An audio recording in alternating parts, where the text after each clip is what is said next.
O ayan guys, nagpa-deliver ako ng chicken at saka ng pork liempo. Gagawin ko yung chicken and pork adobo.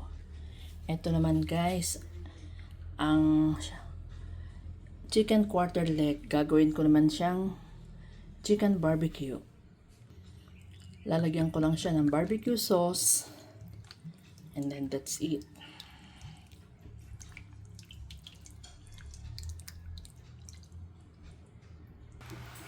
Lagyan natin ng paminta. Lagay natin ang bawang. Guys, atin munang kalalabasin ang mantika ng pork. Ayan guys. Parang sinasangkot siya muna natin para lumabas ang mantika. O yan guys, unti-unti nang lumalabas ang kanyang mantika. Eto na siya guys. Ngayon, ilalagay ko naman siya sa bawang na pinrito ko na, ihahalo ko na siya. O yan guys, o kita nyo ang napalabas kong mantika. Ang dami no?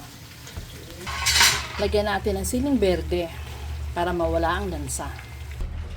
Ngayon naman guys, chicken naman ang ating isasangkot siya.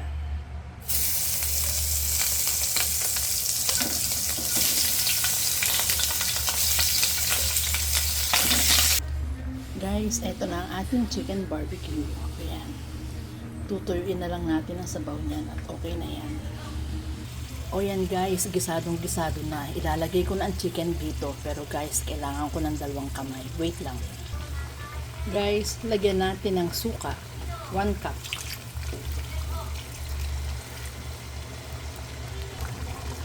Guys, lagyan natin ng toyo. Pero binawasan ko, hindi ko pinantay na 1 cup din katulad ng suka. Kasi baka masyado na maumitin.